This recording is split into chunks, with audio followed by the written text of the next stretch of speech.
नमस्कार दर्शक बंधु न्यूज एनालिसिस ओडिया को आपण मानकर स्वागत। जो भली भावरे कोरोनार द्वितीय लहरी संपूर्ण राज्य समेत संपूर्ण विश्वर परिस्थिति को शोचनीय कर देइछि, तो क्योंठी ना क्योंठी एक प्रश्न उठुछि, ए संक्रमण पई दायी किए? राज्य, केंद्र ना आमे माने? तो चलंतु जानिबा न्यूज एनालिसिस ओडिया रे।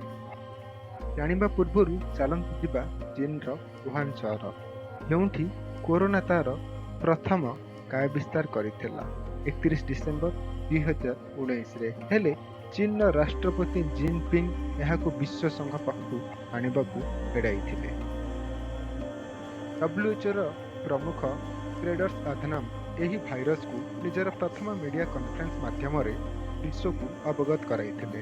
ହେଲେ ଡବ୍ଲ୍ୟୁଏଚ୍ଓ ଏବଂ ସରକାରଙ୍କର ମିସମ୍ୟାନେଜମେଣ୍ଟ ପାଇଁ ଏହି ଭାଇରସ ଧୀରେ ଧୀରେ ଭାରତରେ ନିଜର କାୟ ବିସ୍ତାର କରିବାରେ ସକ୍ଷମ ହୋଇପାରିଥିଲା ଏବଂ ଭାରତର ପ୍ରଥମ ପଜିଟିଭ ଜାନୁଆରୀ 27, 2020ରେ ଜଣେ 20 ବର୍ଷୀୟ ବୟସ୍କ ମହିଳା କେରଳର ଥ୍ରିଶୂର ଜେନେରାଲ ହସ୍ପିଟାଲରେ ଜରୁରୀକାଳୀନ ବିଭାଗକୁ ଏକ ଦିନର ଶୁଖିଲା କାଶ ଏବଂ ଗଳା ଯନ୍ତ୍ରଣା ସହିତ ନିଜର ଲକ୍ଷଣ ଉପସ୍ଥାପନ କରିଥିଲେ।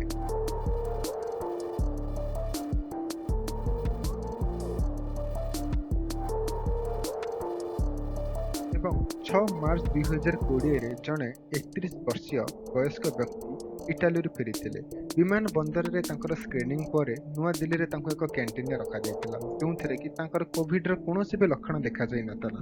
କିନ୍ତୁ ଏହା ପରେ ସେ ଦିଲ୍ଲୀରୁ ଓଡ଼ିଶା ଯାତ୍ରା କରିଥିଲେ, ଯାହାଦ୍ୱାରା କି ଓଡ଼ିଶା ପହଞ୍ଚିବା ପରେ ତାଙ୍କର ଦେହରେ କିଛି ଲକ୍ଷଣ ଦେଖାଯାଇଥିଲା, ଯେଉଁଥିପାଇଁ କି ତାଙ୍କୁ ଭୁବନେଶ୍ୱର ସ୍ଥିତ କ୍ୟାପିଟାଲ ହସ୍ପିଟାଲରେ ଆଡମିଟ୍ କରାଯାଇଥିଲା। ଏବଂ ଆମେ ଆସିବା ପ୍ରଥମ ପର୍ଯ୍ୟାୟ ଏବଂ ଦ୍ୱିତୀୟ ପର୍ଯ୍ୟାୟର କିଛି ଡାଟା ଆନାଲିସିସ୍, ଯାହାକି ଆପଣମାନେ ଦେଖିପାରୁଥିବେ।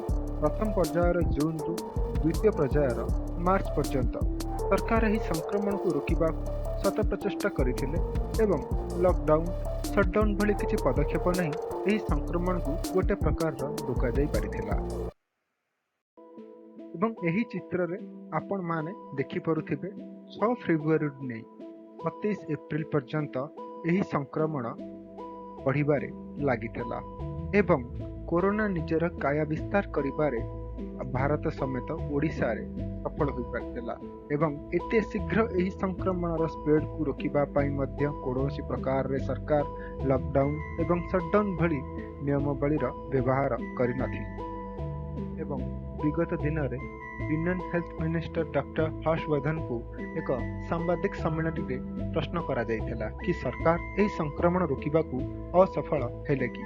ହେଲେ ସେ ନିଜ ଉତ୍ତରରେ 5ଟି ରାଜ୍ୟର ନିର୍ବାଚନ ସମେତ କିଷାନ ର୍ୟାଲିର ସମ୍ମିଳନୀକୁ ସୁପର ସ୍ପ୍ରେଡର ରୂପେ ଆକ୍ଷେପ କରିଥିଲେ।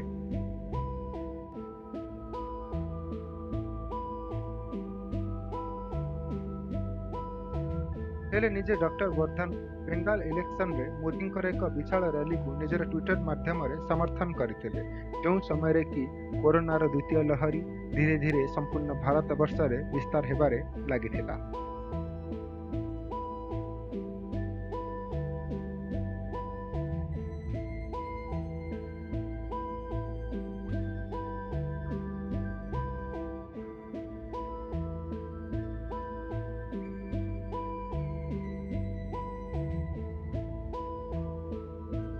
ଏବେ ଆସିବା ଆମ ଦେଶରେ କିଛି ମିଡିଆ ମାନେ ଯେଉଁଭଳି ଭାବରେ ଦେଶରେ କୋରୋନା ନିଜର କାୟା ବିସ୍ତାର କରି ଚାଲିଥିଲା, ହେଲେ ଆମର ସାମ୍ବାଦିକ ବନ୍ଧୁମାନେ 5ଟି ରାଜ୍ୟର ନିର୍ବାଚନର ଅପଡେଟ୍ ଦେବାରେ ବ୍ୟସ୍ତ ଥିଲେ ଏବଂ ନିଜର ଚ୍ୟାନେଲର ଟିଆରପିକୁ ଗ୍ରୋ କରିବାରେ ଲାଗିଥିଲେ, ଯେଉଁଥିପାଇଁ କି ପରିସ୍ଥିତି କିଛି ଏଭଳି ଭାବରେ ନିଜର ରୂପ ନେଇଥିଲା।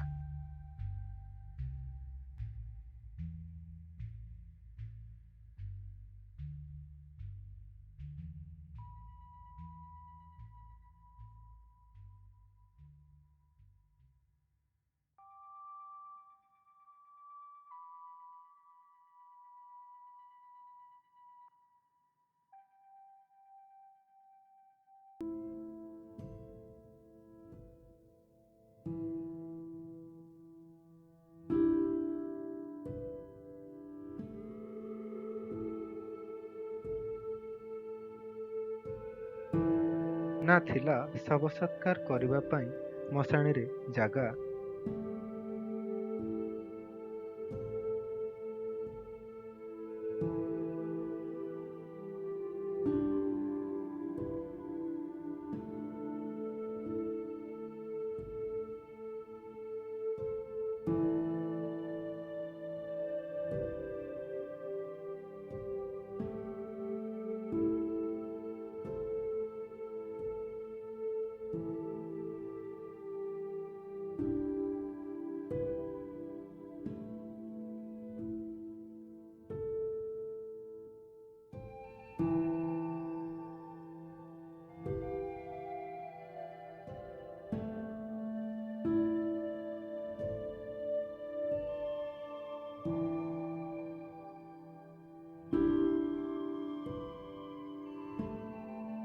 ଆପଣମାନଙ୍କ ମଧ୍ୟରୁ ମଧ୍ୟ କିଛି ବ୍ୟକ୍ତି ନିଜର ପ୍ରିୟଜନଙ୍କୁ ହରାଇଥିବେ।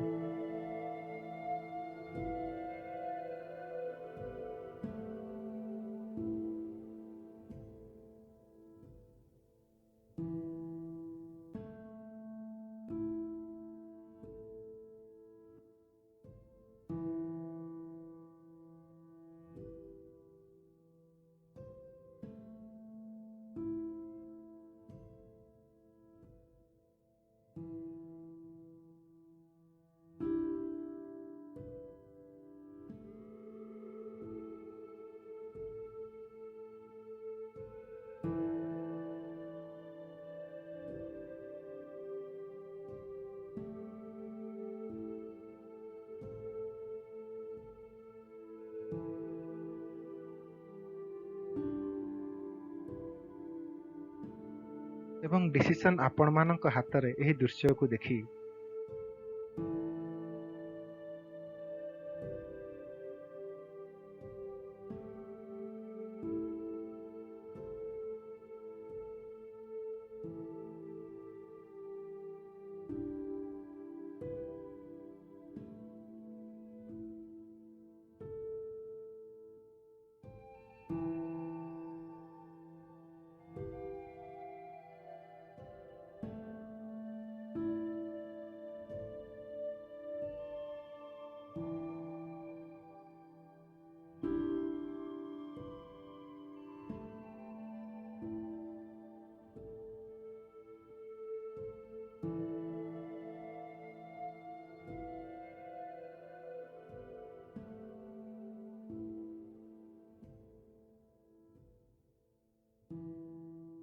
କରୋନା ସଂକ୍ରମଣର ଦ୍ୱିତୀୟ ପର୍ଯ୍ୟାୟରେ ଭୁଲ ଆମର ନା ସରକାରର? ନିଶ୍ଚୟ କମେଣ୍ଟ ବକ୍ସରେ ଜଣାନ୍ତୁ।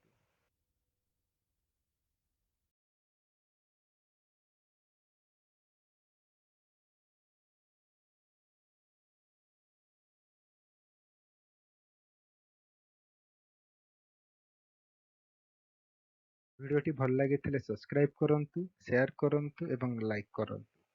Safety first, use sanitizer before you enter or touch, wear mask and maintain social distance. Thank you. Namaskar. Jai Jagannath.